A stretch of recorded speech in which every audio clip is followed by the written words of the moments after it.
Another discussion about the energy transition. My name is Rod Nickel. I cover energy and agriculture for Reuters based in Canada. Solar power is one of the fastest growing segments of the energy industry as demand grows for cheap, low emissions power. My guest today is Shawn. He is founder and CEO of Canadian Solar, a global designer and manufacturer of solar products. Shawn, the International Energy Agency recently said that no new fossil fuel projects should be built if the world is to reach net zero by 2050. What are the implications for the solar industry of that report? Very exciting, lots of growth opportunities. Let me go back to like my history and how I got into solar industry. I studied physics back in my university and also my graduate study. And in 1995, I graduated from the University of Toronto with a PhD degree in semiconductor material science.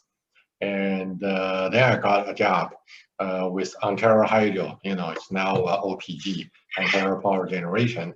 But by that time, it was still Ontario Hydro.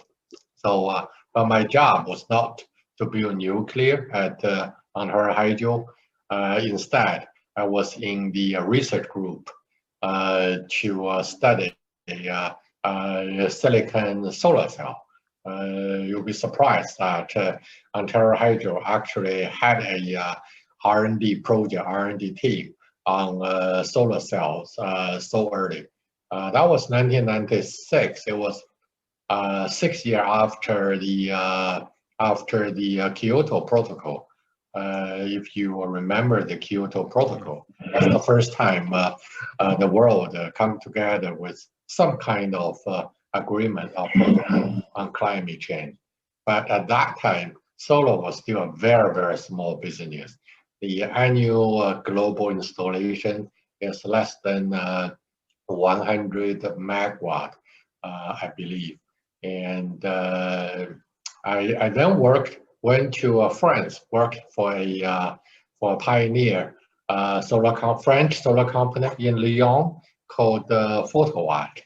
And I remember that year, 1998, our annual shipment is 9.8 megawatt. 9.8 watt is like nothing today. But at that time, 9.8 megawatt got us the number 4 position in the world solar industry. And it's just amazing how much the industry grows, because last year, 2020, Canadian Solar shipped, I believe, 11.2 gigawatt, so over 1,000 times. But we were at number 5th position in the world. So it just shows how much the industry have grown. So a lot of growth, a long way to go as well. That's true. But moving forward, we think even this growth, this shipment is nothing, because last year annual worldwide installation total is around 100, I think 130 or 140 gigawatt. But that's nothing, because another global agency called ARENA, International Renewable Energy Agency, they put out a number that we have to reach 14,000 gigawatt by 2050 in order to reach the target of 1.5 degrees Celsius temperature increase. So there's still a lot of growth. Right. So one of the key selling points for the solar industry of late has been its falling costs. Not so much lately. Manufacturers like you are dealing with higher costs for freights and for raw materials like steel and polysilicon. Can you give us a bit of an outlook of how you see those cost pressures playing out and when they may moderate? Yeah, first of all, even with the cost increase in the past 2 quarters, solar still have achieved a lot of cost decrease in the past 10 years. Talk about, these days for large project, maybe 24, 25 cents US per watt solar module cost. If you're in shipping in US or Canada, the number will be different because both countries have had a tariff, has a trading tariff, so the price in Canada and US are higher.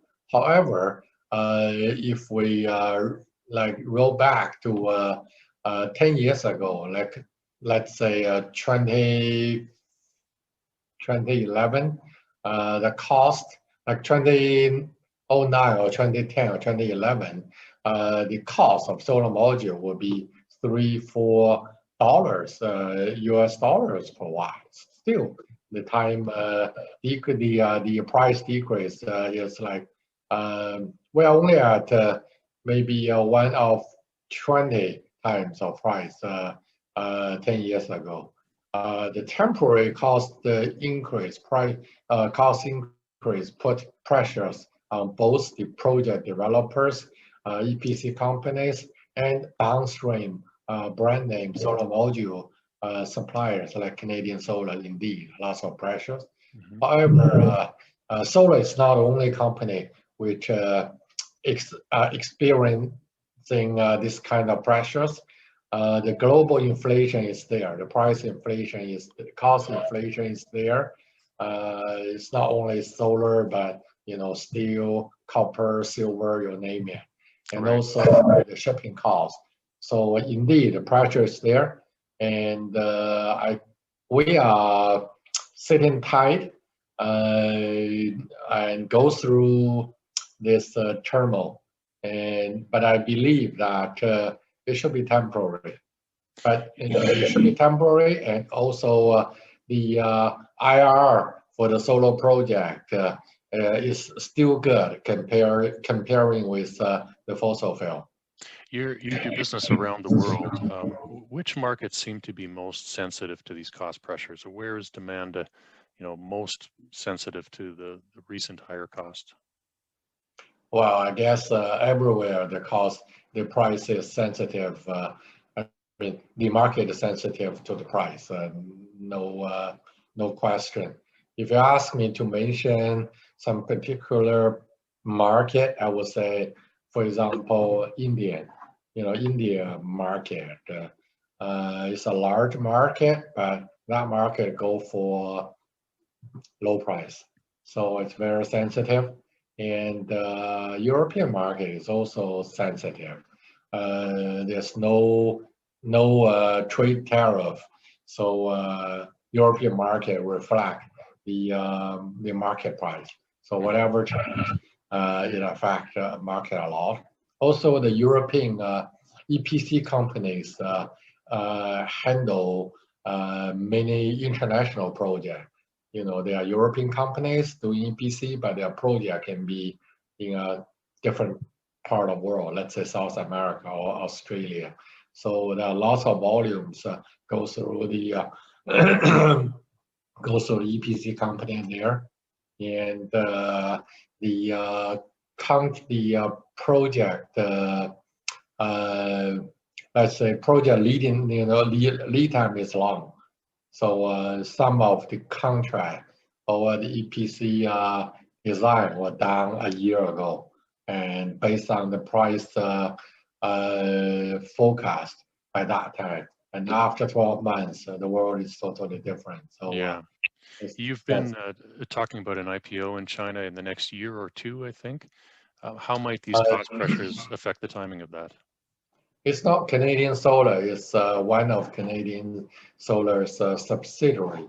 It's like different subsidiary. Canadian Solar is a shareholder there, but we also had many like other shareholder, private shareholder in that subsidiary. That subsidiary is targeting a IPO in China, and IPO is always subject to the market opportunities and timing. So far, we are on track, but let's see by the end of the year how the market will turn out. Yeah. One of the knocks on solar has always been intermittency, just the fact that solar produces power only when the sun is shining. But you're also involved in battery storage development. To what extent are you seeing growth in battery storage keeping pace with growth in solar demand itself? Yeah, Rod, you hit the right point. Solar, both solar and wind are intermittent. It depends on either the sun or the blow of wind. And when solar was small, intermittency is not a problem. There are many other power generation capacities like combined cycle gas generation and other generation methods. So 1% or 2% of solar energy is not a problem. But when the solar energy, the share of solar energy get into high single digit, let's say close 10% or higher, and then intermittency may become a problem, especially when you get a sunny day. Let's say sunny day, 12 o'clock, midday, and also weekend if there's not much production, right? Then the solar output at that particular moment can be high, let's say even 50%. So at that kind of level, intermittency can cause a challenge because solar is intermittent and it's not really like you cannot easily dispatch it. And the solution for that is not to add more fossil fuel, but to add storage, especially the fast response storage, such as lithium batteries. You can have a hydro, like water reservoir and dam for storage, but the response time is long. So for this kind of like response, and you need a fast response like lithium battery. And fortunately, the cost of lithium battery also came down a lot. And thanks a lot to the development of the EV market. And the EV market create a great demand, a lot of demand for the batteries. And lots of those batteries can be easily adopted for large scale utilities, like utility scale power storage. And Canadian Solar is a pioneer in the like total solution, the integrated solution of storage. As you probably know that we at this moment we have about 1.2 gigawatt hours of large scale power storage project contracted. And this year, 2021, we're going to deliver around 800 megawatt hours. And all those projects are in US. And overall, the forecast says that the world will add around 10 to 11 gigawatt hours of power storage this year. And so that's lots of growth. Okay. But also we are expecting more growth just because when solar and wind grow, you do need more and more power storage to support it. Solar installations can also consume a lot of land, both in cities and in rural areas. How do you see the solar industry addressing that concern about its consumption of land? I don't think it will consume land in a city.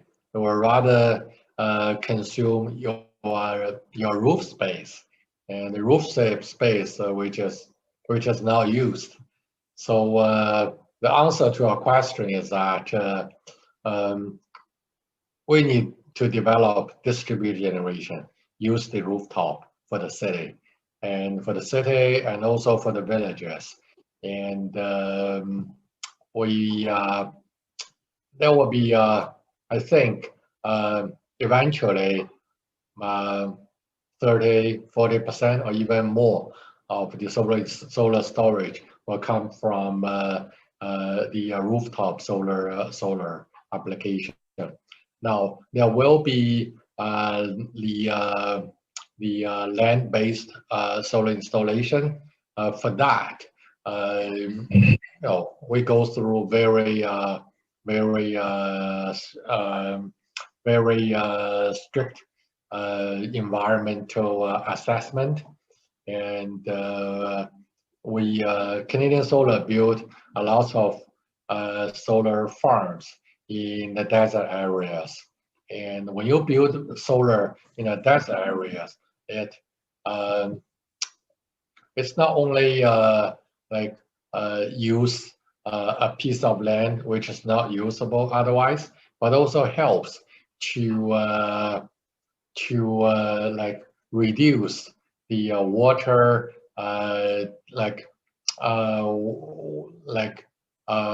consume the water to reserve the water in the land, and actually make the land grow greener. So lots of examples that in a piece of desert area, it was a dead desert, but once we build the solar farms, and in order to control the blow of sand, right?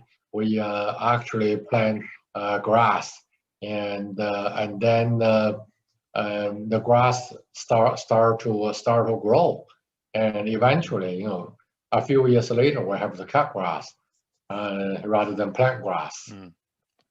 I want to ask you a little bit about labor as well. Of course, the solar industry has been tied to forced labor concerns in Xinjiang, China, largely because there are a number of polysilicon factories there. You have committed to ensure that Canadian Solar will not, that forced labor will not occur anywhere in your operations or in your supply chain. How are you ensuring that that will be the case? First of all, we know solar industry and solar supply chain very well, and the solar jobs, even the upstream polysilicon jobs, high-tech jobs, those are not the areas where you'll find forced labor. You'll rather find skilled labor with good pay. Now, also, we make sure our suppliers follow the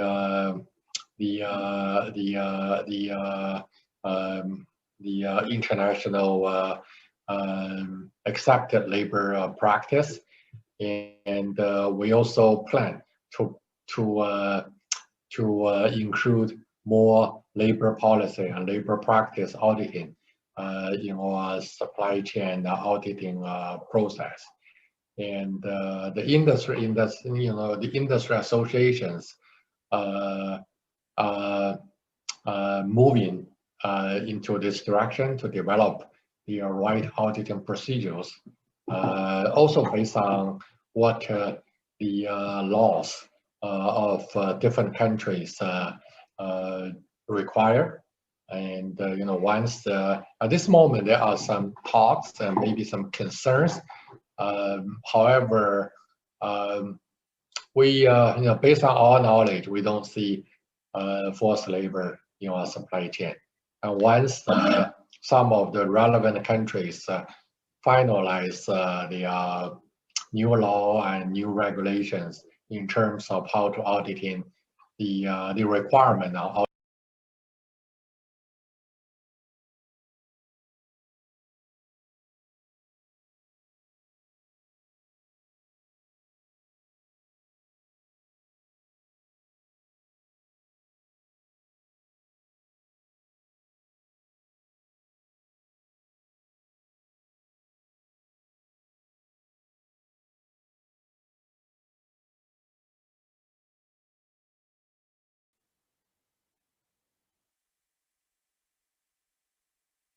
well, as I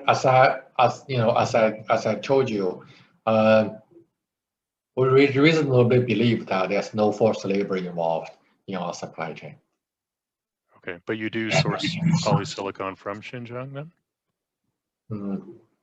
Well, my answer to you is that no matter it is Xinjiang or other places, we reasonably believe that there's no forced labor involved in our supply chain.